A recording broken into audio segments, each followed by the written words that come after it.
This is Henry Simon, bringing you another story from my files here at the Missing Persons Bureau.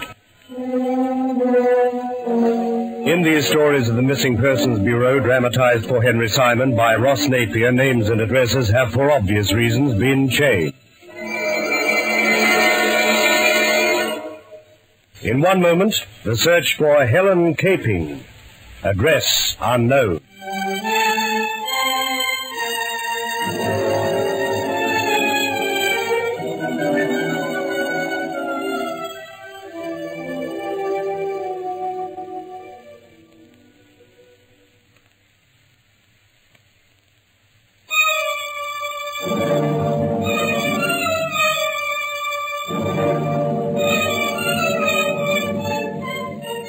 And here again is Henry Simon. Lindsay Kapin first met Helen Taylor on the evening of his discharge from the army in May 1946 at a small party which was given by a friend to celebrate the occasion. They saw each other regularly after that, and some 6 weeks later, on the terrace of her parents' home in Malden, he asked her to become his wife. I haven't much to offer you in the way of worldly goods, but... well, at a pinch, I think we might just scrape by. I'm sure we will, darling. With flying colours. Does that mean you're willing to give it a try? If you are. Helen, you absolutely sure? Absolutely. You must be crazy. Mm-hmm. To marry an out-of-work actor. Why, it's the most ridiculous thing a girl could do. It's too late to talk me out of it, darling. For better or for worse, I've made up my mind.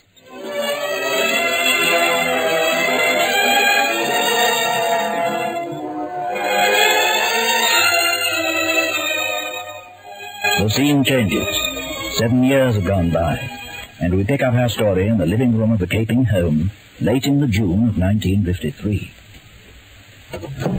Lindsay? Mm-hmm. What is it? There'll be a cab calling to me any minute.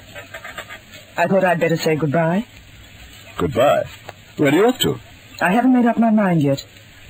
One thing's certain, though. I won't be coming back. Won't be?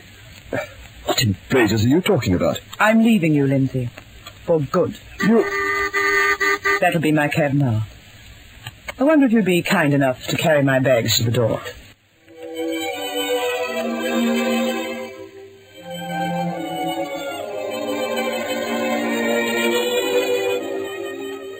Marriage and separation, the beginning and the end.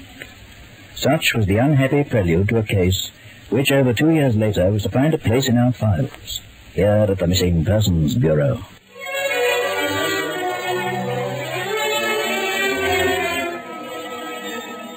It was a foggy afternoon in November of 1955. I just returned to the office from a luncheon engagement and was browsing through a report which Study had left on my desk earlier when Pauline rang through to say that there was a Mr. Lindsay Kapin waiting to see me. Mr. Kapin, Mr. Simon. Oh, thank you, Pauline. I hope I haven't caught you at a bad time, Mr. Simon. I was phoned for an appointment, but to be perfectly frank, I'm here more on an impulse than by design. As it happens, you've caught me at a very good time. Please sit down. Thank you. We haven't met before, have we? Your face somehow seems vaguely familiar. You have seen me on television. I used to compare quite a few shows. Oh, yes, of course. Not that I'm what you call an ardent viewer, but I do watch the occasional program, just to keep myself abreast of current fancy, you know, so to speak. Well, unfortunately, I don't come under the current category. It's almost 12 months since I last faced the cameras. Oh? I fell out of favour with the powers that be, and my career came to a rather an abrupt end. But that's past history, water under the bridge. I'm here because of my wife, Mr. Simon. She left me 2.5 years ago, and I've had no word of her since. 2.5 years? Back in June 1953. You're not divorced? No. We're just as much married as we ever were, except that we've completely lost touch. I see. And the circumstances of her departure? We had an argument. She walked out. It was as simple as that. An argument? About what? Oh, nothing in particular. Everything in general. We hadn't been hitting it off for some time. Now you want her back, is that it? I'd like to talk things over with her at least. You've had no communication at all with her during her absence? None whatever. How long have you been married? Going on 10 years. Have you any children? No. She had no specific reason for leaving you. I didn't say that. As a matter of fact, she had a very specific cause. Which was? My success, Mr. Simon. I was stupid enough to let it turn my head. I'm afraid I don't quite follow. When I married Helen, I was a struggling actor just out of the army. There were hundreds of others like me, and jobs were pretty few and far between. In 3 years, I didn't earn enough to pay our rent. Ellen had to go to work to keep us from starving. We were really up against it. Then, out of the blue, I was chosen to compare a TV variety show. It was a big hit, and almost overnight I became a celebrity. Work poured in more than I could handle. At one time, I was comparing 3 shows a week. I couldn't take it, Mr. Simon. It made me a different person. I don't know why, but it did. I started drinking heavily, playing about with women, generally making myself objectionable to everyone about me. Most of all to Helen. She took it for a while, for several years, in fact, hoping against hope I'd snap out of it. But instead of improving, I got worse. So finally she reached the end of her rope. There was no real showdown or anything like that. She just went, leaving me to stew in my own juice. After that, I went to pieces completely. And within a year, I was out of work again. Are you working now? I still do a little acting from time to time, nothing of any consequence. However, you needn't worry about money. Thanks to Helen, I have quite a bit invested. I also own a block of flats and a half interest in a pub. Have you made any sort of attempt to trace her yourself? I checked with all her friends and so on, but none of them have seen her. What about her relatives? Her parents are both dead. Brothers, sisters? She was an only child. How has she placed the money when she left you? She might have had a little sorted away, but it couldn't have been much, not enough to keep her for any length of time. You mentioned something just now about her working in the early years of her marriage. Now, what kind of job did she have? Secretarial. By whom was she employed? To tell you the truth, I'm not sure. It's so long ago. Perhaps one of her friends would know? Possibly. Let me think now. Amy Scott might be your best bet. She and Helen were pretty close in those days. Amy Scott? Yes, she's a dressmaker, has a small frock shop in Finchley. You'll find her number in the phone book, unless you'd rather I contact her. No, I think you can safely leave it to us. What age is your wife, by the way? She'd be 34. Her birthday's in February. Have you a photograph of her? I have 3. They're all good snaps. This one was taken a few months before she went. The 2 of us. It appeared in a women's magazine, together with an article entitled, How to Cope with Success.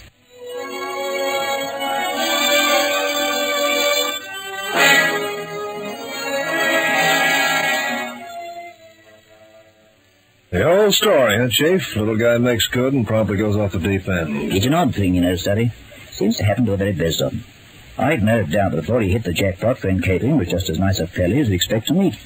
Then Lady Success takes a hand and transforms him into an entirely different person. Yeah, she's a tough doll to throw. He owed his wife everything, and he candidly admits it.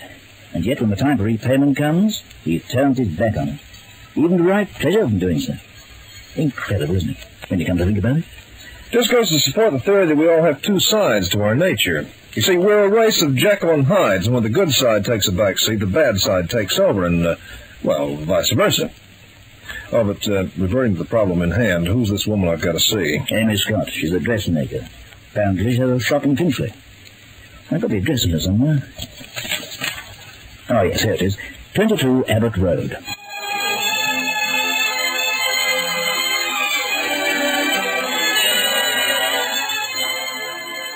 At 22 Abbott Road, off the main Finchley shopping centre, Study introduced himself to Amy Scott, who was a plumpish, fair-haired woman with a quick smile and a pleasant manner. She was alone in the shop, arranging a bowl of flowers. I'm a firm believer in floral decorations, Mr. Study. They give the place character. Don't you agree? Oh, yes, that I do, ma'am. Kind of expensive, though, this time of year. Unless you cultivate them yourself. I got these from the grocer across the street. He has the most beautiful garden at the back. But you didn't come here to talk about flowers, did you? Oh, hardly, no. As I explained, we've been retained to trace Helen Kapin by her husband. He mentioned you were a good friend of hers, and we thought maybe you I'm were... sorry, Mr. Study, but I told him I hadn't seen her. I wouldn't have any idea where she might be.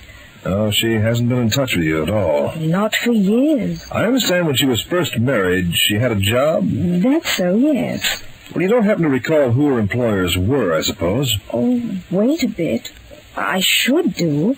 It was an electrical manufacturing company. I know that because she used to get things for me wholesale. She was secretary to the manager there. Uh-huh. They had offices in the city in Lombard Street. I used to meet her outside the building. What was the name again? Something Hanson. Hanson? Robarts and Hanson, that was it. On the left-hand side going up from the stock exchange. About halfway along. I can't remember what her boss's name was, though. Well, it'll be easy enough to find out. Main thing is we know where to look for him. You think she might have gone back to her old job? Never can tell. What could have possessed her, I wonder? Ma'am? To leave Lindsay. He was her whole world. She worshipped the ground he walked on. Yeah. Trouble was, he got to doing the same.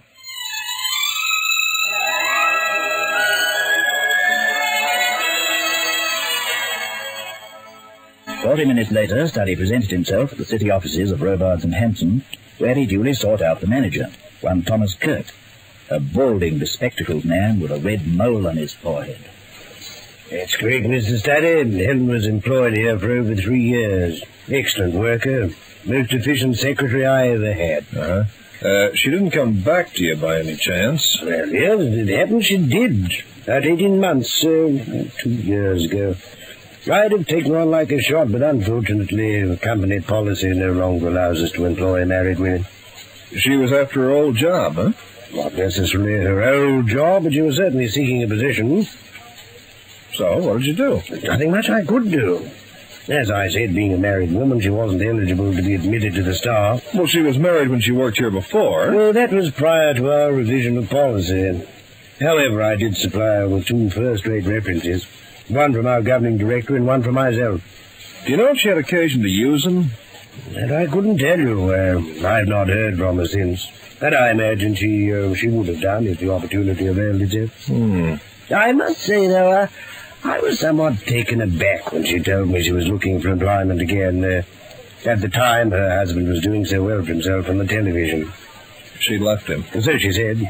But surely the onus was on him to provide for her.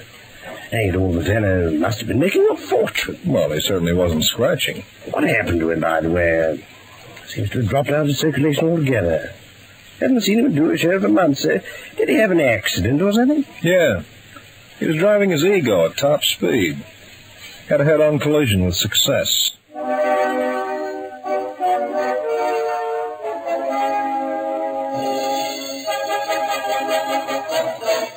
Henry Simon returns to continue this story in just a moment. And here again is Henry Simon.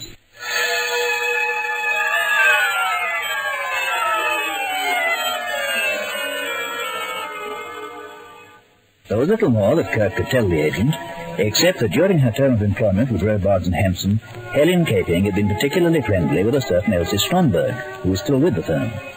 Accordingly, Studdy questioned Miss Stromberg, a tall, middle-aged woman with dark hair faintly greying, who occupied the position of secretary to the sales manager. Before committing myself, Mr. Studdy, I'd rather like to know what this is all about. Is Helen in some form of trouble? Well, not that I know of. Well, then why all the questions? She's left home. Her husband wants her traced. She left home ages ago. 2.5 years, to be exact. And it's taken him all this time to try and find her? Well, he's been trying to find her off his own bat without much success. Now he's retained us. But how did you know she'd left home? Who told you? She told me herself. When? When she was in to see Mr. Hanson about a job. We had quite a long chat. About what? Oh, various things. Such as? Such as her leaving Lindsay. Frankly, I don't know how she put up with him for so long. You know Kapin? I went to visit once. He didn't show up to dinner, and when he finally did appear, about 5 hours late, he was drunk. I had to help Helen pour him into bed. The only other time I struck him, he was so objectionable I went close to slapping his face. That was at a cocktail party. In all my life, I've never met a ruder man, or a more conceited one. He seemed to take a delight in embarrassing people, particularly Helen. This was after he became such a big name, huh? Yes. I could never understand how she came to marry him in the first place. Well, from what I hear, he wasn't always like that. Success changed him. That's what Helen used to say. Poor kid. He really put her through the hoops. Have you seen her since she was in here? No. Or heard from her? Not a word. You have no idea where she might have gone, where she might be now? If I did have, can you give me a single reason why I should tell you? Yes, I can give you a very good reason. She's still a married woman. While things remain as they are, she has about as much chance of finding happiness as you have of flying to Mars on a broomstick. One way or the other, she's got to settle this business, and now's the time to do it. Whether she goes back to Kapin or not. She'll go back to him. He only has to wave his little finger. She'll be back. He's been waving it pretty hard for 12 solid months now, and hasn't done him much good. Now, come on, Miss Stromberg. If you know where she is, you'll be doing her a big favor by telling me. I didn't say I knew where she was. You intimated it. All I know is she was looking for work. Yeah? I told her to try George Felton. George Felton? One of the directors of Goodwood Electrics. I heard he was looking for a good secretary, and it occurred to me that she might fill the bill. Yeah? Well, that's all. Well, did she get the job? Well, apparently not. I rang there a week or so later and spoke to the woman who did. She knew nothing about Helen. So you don't even know if she applied for it? Not for sure, no. Although she said she was going to. You didn't check with Felton himself? Well, at that stage, I didn't see there was much point. Whether she applied or not, she obviously didn't get it. And you haven't heard from her since, huh? No. She didn't happen to mention where she was staying, I suppose. Oh, if she had, I'd have been in touch with her. Yeah. Goodwood Electrics. Their offices aren't far from here, up in Bishopsgate, 21A.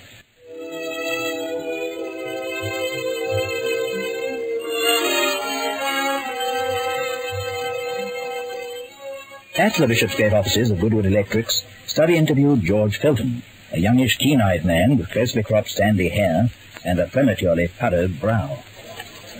You're rather taxing my memory, Mr. Study. Well, maybe this photograph will jog it some, huh? Oh, yes, I recall her now. But I'd no idea she was the wife of Lindsay Kapin. I'm quite sure she didn't mention it. Well, under the circumstances, that's understandable. You weren't able to use her, huh? If I'm not mistaken, I'd engaged someone else the previous day. Work was fairly tight for women at that time, especially for those over 30. Any jobs going were snapped up. You had no other suitable vacancies? No. I was able to suggest a couple of possibilities to her, though. I'm just trying to think who they were. Hal Sainsbury was one. The secretary he had was getting married or had to move away from London for health reasons, something of the kind.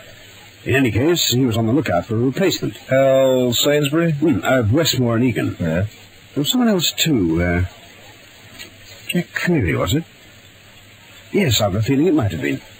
He'd be worth checking with it at all events. He's with United Appliances out in Croydon. United Appliances, Croydon, right? Yes, it was Cleary. I remember now. I rang him and he told me to send her over. Uh-huh. I think they were the only ones. Swell, I'll look them up. Much obliged to you, sir. You've been a big help.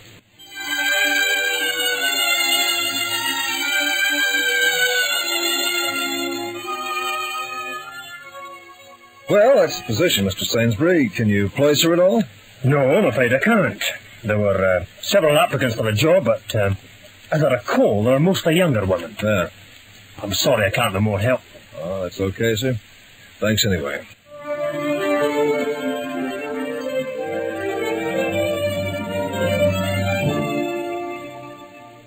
Proceeding to Croydon, Study took a cab from the station to the plant of United Appliances in Cumberland Street, where he was subsequently ushered into the office of John J. Cleary, the general manager. Helen Kapin, I know that name. I have a photograph of her here. But of course, she's with Richardson up in Birmingham. Birmingham? A small branch there. It's only been in existence a few years. Mrs. Kapin happened to come along just at the time they were looking for start. There was nothing for her here, so I referred her to Richardson, our chief representative. He was most impressed with her qualifications. He put her on right away. Oh, and she's still there? I've received no advice to the contrary, so I assume so. Although, now I come to think of it, she did leave us for a spell. Not sure why, but she's back again now. Uh-huh. Well, I'll just make a note of that address. Oh, yes. 76 Flinders Street, Birmingham South.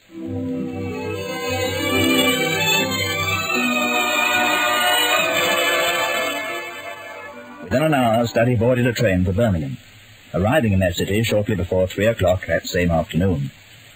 76 Flinders Street proved to be a narrow three-story building with offices on the ground and third floors and a restaurant on the second.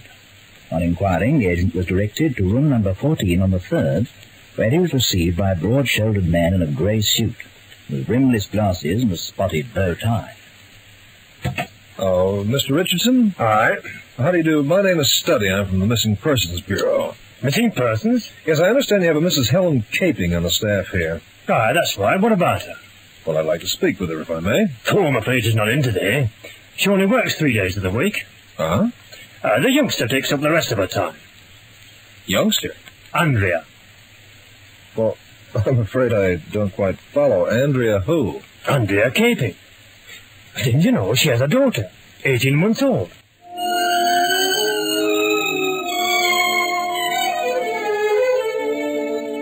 The agent stared at his informant in blank amazement. Helen Kapin, the mother of an 18-month-old daughter? Obviously the fellow was joking. Or was he? Daughter? That's right, born here in Birmingham, early last year. But is this on the level? I'd hardly be making it up, would I? Pete's sake, well, why wasn't her husband notified? Oh, I gather she didn't want him to know. But why? Oh, you'll have to ask her that. It doesn't add up. How the heck she managed to give birth to a baby and still hold down a job? She left us for over 6 months, then came back. By then, the kiddie was old enough to be put in a nursery a couple of days each week. She seems to be managing quite well. Well, I'll be... Look, where's she living? Where can I contact her? She has a flat in Penshurst. It's just a bus ride from here. 24 Monash Road.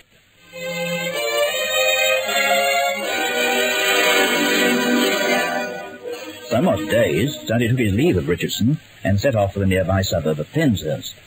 24 Monash Road proved to be a block of 6 flats backing onto a small park, where a group of children were flying kites. Consulting the indicator inside the front entrance, the agent made his way upstairs to flat number 3 on the first floor.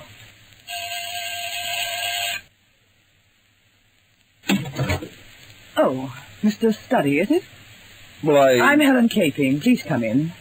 I've been expecting you.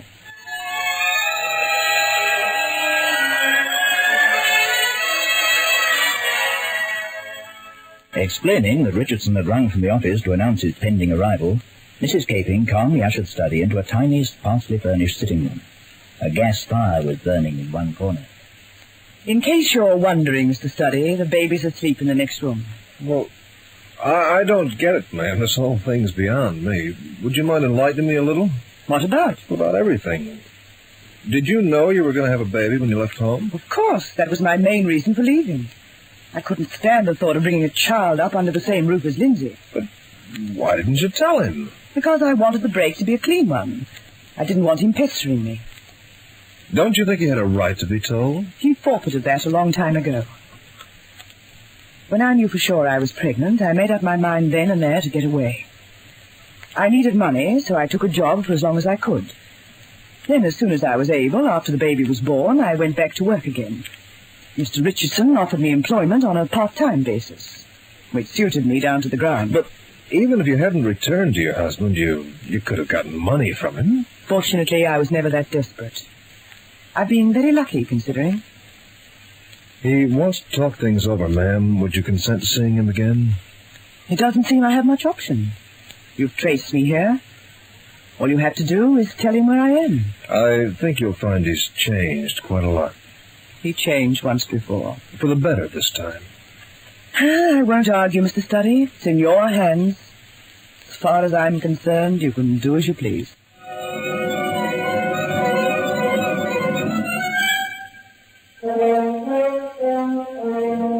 Henry Simon returns to conclude this story in just a moment.